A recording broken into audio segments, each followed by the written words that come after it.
안녕하세요. 회오름 선교 방송입니다. 고난주간 잘 보내고 계십니까? 우리가 매일 항상 그 주님의 은혜 가운데 충만한 삶을 살아야 되겠습니다만, 특별히 올해 고난주간을 맞이해서 다시 한번 내 신앙이 좀 성장할 수 있는 그런 좋은 계기가 되었으면 합니다. 틀림없이 회오름 선교 방송을 시청하신 분들은 고난주간을 100% 은혜롭게 보내고 계신 줄로 믿습니다. 회오름 선교 방송에서는 예수님의 고난주간을 맞이해가지고 매일매일 그 요일별로 예수님의 행적을 따라가면서 예수님 발자취를 따라가면서 그날 예수님께서 하셨던 일들 또 말씀하신 것들을 한번 묵상하는 그러한 시간을 좀 가지고 있습니다. 특별히 어제 수요일 날은 예수님께서 침묵하셨죠. 아무런 말씀도 없으셨고요. 아무런 활동도 없으셨습니다. 그리고 목요일, 오늘이죠.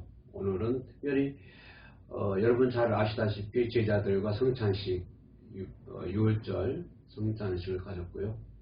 그리고 그거 끝난 다음에 그러니까 잡히시기 전날 밤, 그러니까 오늘 내일 금요일날 예수님 잡히시지 않습니까? 그러니까 오늘 목요일날 밤에 예수님은 겟세마네 동산에 가셔서 땀방울이 핏방울 될 때까지 기도하는 모습을 오늘 목요일날 볼 수가 있습니다. 특별히 그 가룟 유다 제자들과 함께 또 가룟 유다와 예수님과 대화가 또 나온 거 있어요. 그게 이제 마태복음 26장 17절로 46절에 나와 있는 말씀인데요. 이 말씀을 주제로 해서 주제를 너희 중에 한 사람이 나를 팔리라 하는 그런 주제를 정해봤습니다. 너희 중에 한 사람이, 근데 그 한 사람이 그 당시에는 가룟 유다를 가리키고 있습니다만은 지금 이 시대를 살아가고 있는 우리 모두에게는 그 한 사람이 나도 될 수 있다라고 하는 것입니다. 우리 모두가 예수께서 말씀하신 한 사람의 범주 안에 들어갈 수 있다라고 하는 것입니다. 이런 사람의 한 사람, 예수께서 말씀하신 이 한 사람은 차라리 태어나지 않았으면 좋을 뻔했다라고 조주스러 말씀하시죠. 그러니까 우리가 만약에 그 한 사람 속에 들어간다고 한다면 차라리 우리는 태어나지 않는 것이 더 좋을 뻔하는 그러한 삶이 되고 만다고 하는 것입니다. 어떠한 일이 있어도 우리는 예수께서 말씀하신 이 한 사람, 너희 중에 한 사람이 나를 팔리라. 배반한다고 하는 것이죠. 예수를 배반한다고 하는 것. 그래서 이 한 사람 안에 우리가 들어가서는 절대로 아니 될 줄로 믿습니다. 조금 더 깊이 들어가면요. 예수님 그 마지막 6월절이죠. 마지막 6월절 보내면서 제자들과 함께 이게 나누는 이 장면으로 시작을 합니다. 그 12제자들과 식탁에 함께 둘러앉아서 식탁에 앉아서 먹을 때 마태복음 26장 21절에 나와 있는 말씀인데요. 내가 진실로 너희에게 이르노니 너희 중에 한 사람이 나를 팔리라 라고 주님께서는 말씀해 주셨습니다. 그 전에 그러니까 우리가 그 상황을 한번 이렇게 보면 지금 식탁에 둘러앉아서 제자들과 함께 그 무교병이죠. 무교병을 무교병 그 빵을 우리 지금 말하면 소스죠. 소스 찍어 먹지 않습니까? 그러니까 아마 찍어 먹을 때 막 그 소스 여러 사람들의 손이 들어간 것 같아요. 그 전에 이 말씀을 하시기 전에 예수님께서는 제자들과 어떤 말씀을 나누는지 잘 모르겠습니다. 예수님이 지금 내일이면 잡힐 그런 상황이잖아요. 또 예수님은 가룟 유다가 예수를 자기를 팔았다고 하는 것은 예수님이 잘 알고 계시죠. 또 알고 계셨고 은30에 가룟 유다가 팔았다고 하는 사실을 예수님은 알고 계셨습니다. 그런 상황 속에서 내일 잡히게 되고 십자가에 죽게 되고 이러한 이제 고난의 길을 걸어가야 되지 않습니까? 그런데 그런 예수님의 심정을 제자들이 알 수가 없죠. 알지를 않지요. 이제 오늘 지금 잡히게 되고 내일이면 십자가에서 모진 고난을 당해야 되는데 예수님은 이런 심정이 있지 않습니까? 그러나 그 식탁에 둘러앉은 제자들은 아마 그런 예수님의 그 심정을 이해하지 못했을 거라고 하는 거예요. 아무튼 예수님께서 그런 가는 길을 알고 계셨기 때문에 그 자리는 조금 침묵하지 않았을까, 좀 무겁지 않았을까 하는 생각이 듭니다. 약간은 뭐 침묵이 흐를 수도 있었겠죠. 성경에 나와 있지 않은 거기 때문에 우리 자세히 알 수는 없습니다만 정황상 볼 때 그럴 수가 있다라고 하는 것입니다. 그런 상황 가운데서 예수께서 하신 말씀이 내가 진실로 라고 하는 말을 썼습니다. 여기는 내가라고 하는 것도 매우 중요한 것이고요. 또 진실로라고 하는 말도 매우 중요한 부분이죠. 그래서 하신 말씀이 너희에게 이른다. 내가 진실로 너희에게 이른다. 그러시면서 너희 중에 한 사람이 나를 팔 것이다. 팔리라. 이렇게 예수님께서는 말씀을 해 주었습니다. 그러니까 이제 고난의 길을, 십자가의 길을 쳤다 끼는 것이죠. 그렇게 함으로 인해서 이제 상황이 전개된다는 거 아닙니까? 십자가형이 이제 전개가 되겠지요. 제자들 중에 한 명이 나를 판다고 하는 것은 나를 배신한다 그 말이거든요. 그러니까 제자들 중에 여기 보면 너희 중에라고 말해요. 너희 중에. 그러니까 뭡니까? 다른 사람들은 아니다. 너희 중에 12 제자들 중에 이걸 얘기하는 거예요. 너희 중에 나를 판다. 너희 중에 나를 판다고 하는 것은 나를 배신한다 그 말이잖아요. 그러니까 배신한다는 단어의 의미는 뭐냐면은 믿음과 그 의리를 저버린다라고 하는 거예요. 그러니까 그동안에 쌓였던 믿음, 그동안에 쌓였던 의리 이런 것들을 저버리게 되는 그런 행위를 하게 된다. 누가? 너희 중에 12 제자 중에 한 명이 그렇게 될 것이다. 이렇게 얘기할 때 만약에 그 자리에 내가 한번 있었다 해봅시다. 12 제자 중에. 근데 나는 가룟 유다가 아니었어요. 다른 제자였어요. 한번 상황을 엮어봅니다. 그러면 나는 가룟 유다가 아닌데 예수님께서 말씀하시기를 너희 중에 나를 판다. 이런 걸 말했을 때 어떨까요? 예수님 나는 아니죠. 주님 나는 아니죠. 이 말씀 속에 나는 아니죠 라고 말씀 속에는 뭐가 있을까요? 나는 아니죠 그 말씀 그 의미를 자세히 들여다보면 나는 아니죠 그 말 속에는 나도 가능성이 있다는 거 아닙니까? 그죠? 만약에 나는 아니다 이렇게 당당히 얘기했으면은 나는 아니죠 라고 물어볼 의미가 없잖아요. 왜? 나는 아니기 때문에. 근데 나는 아니지요 하고 물어보면은 뭘까요? 나도 그럴 수 있는 가능성이 있다라고 하는 것입니다. 이 말은 무슨 말이냐면 여기서 인간의 연약성, 인간의 부족함 이런 것들이 나타나고 있다고 하는 거예요. 그러니까 인간의 연약함이라는 것은 어쩔 수 없는 상황 아닙니까? 그죠? 이제 다음에 예수님께서 승천하시고 이제 성령이 오셨을 때, 그죠? 성령이 오셨을 때 그들은 담대하게 믿음을 이제 복음을 전할 수 있었지만은 지금 상황은 그런 상황이 아니라고 하는 거예요. 아무튼간에 제자들이 주님 나는 아니죠.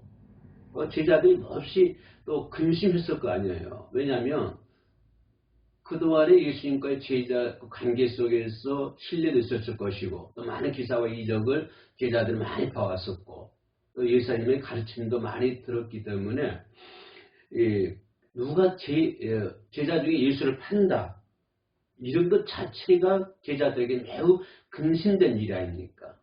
그죠? 걱정된 일이잖아요. 그래서 근심하면서 걱정하면서 주님께 묻는 거예요. 주님 나는 아니죠. 물론 그 속에는 누가 있습니까? 가룟 유다도 그 속에 있잖아요. 지금 제자들 속에 가룟 유다도 그 제자들 팀에 뛰어 있다 이 말이에요. 그런데 가룟 유다 입장에서 보면은 어떨까요? 가룟 유다는 자신이 이미 예수를 팔았잖아요. 그래서 가룟 유다는 지금 다 알고 있는 거예요. 그거를. 그죠? 이 사람이 제사장들의 은 30냥에 예수를 팔았으니까 뭐 누구보다도 본인은 더 잘 알고 있을 거 아니에요. 그런데 가룟 유다가 나를 팔 것이다. 가룟 유다가 나를 배신할 것이다. 끝까지 예수님께서는 항구하십니다. 말씀을 전해주지 않아요. 저희가 저 가룟 유다가 나를 팔 것이다. 가룟 유다가 나를 배신하고 나와 의리를 저버릴 것이다. 이렇게 얘기하지 않는다고 하는 거예요. 끝까지 참는 거예요. 그럼 왜 예수님께서는 그런 말을 하지 않았을까요? 지금 가룟 유다는 본인은 은 30냥 예수를 팔았으니까 본인은 잘 알고 있을 것이고, 그러면서 본인은 우리 같은 낯짝이 좀 빨개진다든가 그 자리에 있을 수 없을 텐데, 그죠? 자리에 있을 수 없을 텐데, 근데 그 자리에 계속 남아있다고 하는 거예요. 그리고 예수님께서는 그 제자들에게 저 가룟 유다가 나를 팔 것이다, 이것을 끝까지 말씀을 안 했다고 하는 거예요. 침묵을 했다고 하는 것이에요. 그럼 왜 예수께서는 그 침묵했을까요? 왜 예수님은 제자들에게 저 가룟 유다가 나를 팔 것이다 라고 말씀을 안 하셨을까요? 여기서 우리는 예수 그리스도의 사랑을 볼 수가 있습니다. 왜냐하면 끝까지 참는 것은 가룟 유다가 회개하기를 바라는 것이죠. 그죠? 가룟 유다가 회개하고 구원받기를 바라는 거예요. 회개할 수 있는 기회를 주는 거예요. 가룟 유다에게. 주님의 사랑은 끝까지 참고 인내하는 것 아닙니까? 그런데 가룟 유다에게 예수님께서는 마지막까지 회개할 수 있는 기회를 끝까지 그 제자들에게, 또 가룟 유다에게 기회를 주는 것을 볼 수 있습니다. 예수님 끝까지 여기서 우리는 예수님의 사랑을 알 수 있을 것 같아요. 끝까지 참고 계신다. 인내하신 분이다 라고 하는 것입니다. 만약에 예수께서 인내하지 않으면 우리는 구원받을 수가 없었죠. 하나님이 참는 건 아니라고 하면 우리가 구원받을 수 있겠습니까? 구원받을 수가 없는 것이죠. 그러나 이제 과정 속에서 예수님은 간접적으로 그 가룟 유다를 얘기해 주고 있는 거예요. 간접 합법을 쓰는 거예요. 직접적으로 가룟 유다가 나를 배반할 것이다 라고, 나를 팔 것이다 라고 얘기는 안 했지만 간접적인 합법을 통해서 얘기를 해주고 있습니다. 이게 뭐냐면 마태복음 26장 23절에서 뭐라냐면, 나와 함께 그릇에 손을 넣는 그가 나를 팔릴 것이다. 자, 그러니까 12제자가 있고 예수님이 계시죠. 지금 예수님 손과 함께 가는 유다가 빵을 잡든지 안 그러면 소스를 뜯든지 가는 유다의 손과 예수님의 손이 같이 들어간 거예요. 바로 그때 예수께서 말씀하신 거예요. 그죠? 나와 함께 그릇에 손을 넣는 그가 나를 팔리라. 이렇게 간접 합법을 통해서 이 가룟 유다가 나를 팔 거라고 하는 것을 지금 얘기해 주고 있어요. 그러면 이런 상황 속에서 어떻게 할까요? 가룟 유다가 주님 발 앞에 엎드려야지요. 내가 잘못했습니다. 회개합니다. 그러는데 그는 그렇지 않아요. 전혀 제자들은 유다가 예수를 팔 것이라는 것은 전혀 눈치를 못 챘죠. 그건 가룟 유다를 알고 있지 않습니까? 지금 가룟 유다와 예수님과의 좀 무언의 어떤 이거 대화가 오가고 있잖아요. 그럼 예수께서 바라는 건 뭐예요? 너 빨리 회개해라 라고 하는 거, 회개하고 구원받으라 라고 하는 것 아닙니까? 그러나 끝까지 제자들은 모르고 이 가룟 유다는 전혀 반응이 없는 거예요. 회개가 없는 거예요. 그러자 주님은 한마디 더 하는 것이죠.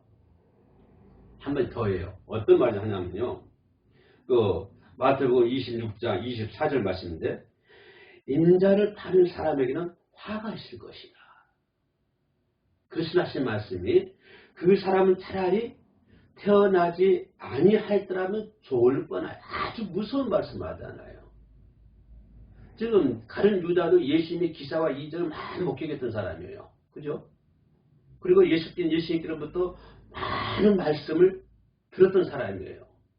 그럼 가룟 유다 빨리 이거를 예수님의 그러한 눈치를 채고 회개해야 되는데, 회개하지 않으니까 더 인자를 파는 사람은 화가 있다. 화가 있다. 그러니까 빨리 회개해라. 너 화 받지 말고 빨리 회개해라. 이거 예수님의 사랑이에요. 지금 모든 말씀을 지금 가룟 유다에게 계속 얘기하는 거예요. 아까는 뭐였어요? 첫 번째는 이 그리스도를 이루는 자가 날 팔 것이다. 그래도 가룟 유다가 반응이 없으니까 이제는 마음의 천국을 찌르잖아요. 나를 파는 사람에게는 화가 있을 것이다. 그랬으면서 그 사람 차라리 태어나지 아니하다면 좋을 뻔하였느니라. 이게 무시한 말씀을, 그리고 저주의 말씀을, 그리고 가룟 유다가 회개할 수 있는 그런 말씀을 예수님께서는 전해주고 있습니다. 참으로 가장 불쌍한 사람이 누굽니까? 인자를 파는 사람이잖아요. 예수 그리스도를 파는 사람이잖아요. 예수 그리스도를 배반하는 사람이잖아요. 가장 불쌍한 사람이 예수님을 의리를 저버리는 사람. 이런 사람이 가장 불쌍한 사람 아닙니까? 물론 뭐 믿지 않는 사람들은 그런 배반한 것도 없고 배신한 것도 없고 의리를 저버리는 것 없이 곧장 뭐 지옥으로 직행하겠지만 이 가룟 유다는 그도 예수님과 함께 동거동락했던 사람인데 예수께서 그를 사랑해가지고 회개할 수 있는 기회를 주고 더 심한 말까지 했지만은 끝까지 가룟 유다는 회개를 하지 않는 것을 볼 수가 있습니다. 이런 대화를 다 들었어요. 이제 가룟 유다가 듣고 있지 않습니까? 그죠? 예수님과 손을 이렇게 같이 놓고 또 자기가 직접적으로 말을 했잖아요. 다른 사람들은 몰라도 가룟 유다 보이는 알잖아요. 근데 그런 유다가요, 아주 천연덕스럽게, 그죠? 아주 천연덕스럽게 예수님에게 이런 반문을 합니다. 랍비요, 나는 아니죠. 기가 막히지 않습니까? 지금 무슨 30명이 팔아놓고 와가지고 예수를 배반해 놓고 예수를 팔아놓고 지금 예수께서 직접 너희 중에 나를 팔리라 얘기했잖아요. 근데 가룟 유다가 팔았잖아요. 그러면서 한 자리에 있으면서 어떤 나 같으면 팔았으면 그 자리에 들어오지도 못하겠어요. 두 제자들 자리에. 그 성만찬 그 자리에. 근데 반푼스럽게도 가룟 유다는 랍비요, 나는 아니죠. 너무나 천연덕스럽지 않습니까? 이게 인간의 모습이라고 하는 거예요. 이게 오늘 살고 있는 우리의 모습이에요. 하나님의 은혜 가운데 살면서도 전혀 모르잖아요. 감사한지도 모르고. 우리는 하나님의 은혜가 아니면 살 수가 없잖아요. 하나님의 은혜가 아니면 천국을 갈 수가 없잖아요. 우리가 하나님의 은혜를 말미암아서 오늘 살 수가 있고 하나님의 은혜를 말미암아서 천국의 길이 열려 있잖아요. 천국의 길이 열려 있음에도 불구하고 우리는 찬덕스럽게 이 가룟 유다처럼 하나님께 감사하지도 않고 자기 잘난 맛에 사는 것처럼 자기 노력 때문에 사는 것처럼 이렇게 생각하고 있지 않습니까? 바로 이런 생각들이 가룟 유다의 생각과 똑같지 않습니까? 어떻게 가룟 유다가 랍비요, 나는 아니죠, 이렇게 얘기할 수 있습니까? 그랬더니 예수께서 뭐라고 그래요? 대답하시되 네가 말하였도다. 네가 말하였도다. 지금 이 가룟 유다와 예수가 짤막한 대화잖아요. 그죠? 짤막한 대화. 내가 말하였도다 말이 무슨 말일까요? 다시 한번 회개를 강조하는 거예요. 내가 말하지 않느냐. 회개해라. 너 회개해라. 내가 말하였도다. 랍비요, 나 아니죠? 예수께서 대답하시되 내가 말하였도다. 너 맞잖아. 너 맞으니까 회개해 빨리. 그렇다면 가룟 유다가 어느 30냥이 왜 예수를 팔았을까요? 이 부분도 우리가 좀 짚고 넘어갈 부분 아닙니까? 다시 말하면 가룟 유다는 한 마음으로 예수를 따르지 않았어요. 다시 말하면 두 마음이 있었다고 하는 것이죠. 그러니까 가룟 유다에게 예수는 누구냐? 자기가 성공할 수 있는 어떤 발판. 예수는 그런 분이에요. 가룟 유다 생각할 때. 다시 말하면 인생의 성공을 이루기 위해서 하나의 도구로 사용하는 것이죠. 예수를. 이런 분들이 어느나도 얼마나 많습니까? 그죠? 자, 우리가 하나님 회사를 차리고 뭐 성공하기를 원합니다. 잘 되길 바랍니다. 이게 뭐죠? 네가 성공하기 위해서 예수님을 하나의 도구로 사용하잖아요. 하나님 내가 크게 되기를 원합니다. 뭘 얘기하는 거예요? 그럼 내가 크게 되기 위해서 예수님을 하나의 도구로 삼고 있잖아요. 바로 예수와 가룟 유다가 그랬다고 하는 것입니다. 예수를 섬기는 것이 두 마음, 자기가 성공하기 위해서 하나의 발판으로 삼는, 예수님을 도구로 삼는 그런 사람이에요. 그런데 예수님은 그런 가룟 유다의 야망을 충족시켜줬습니까? 충족 못 시켜주잖아요. 충족 못 시켜주고 십자가에 죽어버리잖아요. 그래서 다시 말해 유다는 예수를 어떤 민족 해방자, 그죠? 민족을 구원시킬 수 있는 해방자, 그렇게 기대를 했는데 그 기대가 하루아침에 물거품이 되어버리는 거예요. 무너져 버리는 거예요. 그러니까 가룟 유다는 어차피 대제사장들에게 예수가 처형될 것을 알고, 그죠? 예수님을 은 30냥에 받고 팔아버리잖아요. 예수님을 성공의 지렛대로 삼으면 안 됩니다. 내가 뭐 잘 되기 위해서 예수님을 성공의 지렛대로 삼으면 안 되는 거예요. 그런데 우리가 기도하는 내용 중에 많은 것들이 거기에 범주한 포함이 되어 있잖아요. 가룟유다와 똑같은 거예요. 우리는 오직 예수 그리스도입니다. 잘 살든 못 살든 내가 아무리 건강 가운데 있다고 할지라도 우리가 전할 것은 오직 예수 그리스도고 우리가 믿을 것은 오직 예수 그리스도뿐입니다. 그렇지 않으면 가룟 유다처럼 예수를 팔게 돼요. 성공의 지릿대로 보면 안 된다고 한 거예요. 만약에 그랬다가 성공이 무너지게 되면요, 가룟 유다처럼 예수를 배반하게 돼요. 예수를 떠나게 돼요. 배신하게 되고. 그런 사람도 우리 주변에 얼마나 많이 있습니까? 나 그런 상담도 많이 받았습니다. 목사님, 이렇게 예수를 믿었는데 효과가 없습니다. 아무런 도움이 없습니다. 이게 뭐죠? 내가 뭐 잘 되기 위해서 예수님을 도움의 도구로만 삼고 있는 거예요. 누구처럼요? 가룟 유다처럼. 이는 하나님 한 분이면 돼요. 다른 거 필요 없습니다. 하나님 한 분. 여러분 잘 아시다시피 그러니까 여기 학계 3장 17, 18절이 뭐예요? 고난 비록 무화과나무가 무성치 못하고 포도나무가 열매가 없어도 감람나무에 소출이 없어도 우리의 양이 없어도 또 뭡니까? 애완간에 소가 없어도 나는 여호와로 말미암아 즐거워하며 아무것도 없어도 여호와 때문에 즐거워하고 여호와로 말미암아 즐거워하고 나의 구원의 하나님을 말미암아 기뻐하자. 구원 때문에 기뻐하고 즐거워하고 하나님 때문에 즐거워하고 구원 때문에 기뻐하고 믿음이 이거예요. 신앙이 이거.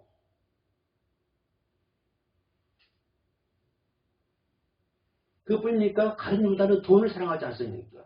요한복음 12장에 보면 11장에 보면요. 이 돈깨를 맡고 있는 가룟 유다가 그 돈을 횡령한 것이 여러 번 있었어요.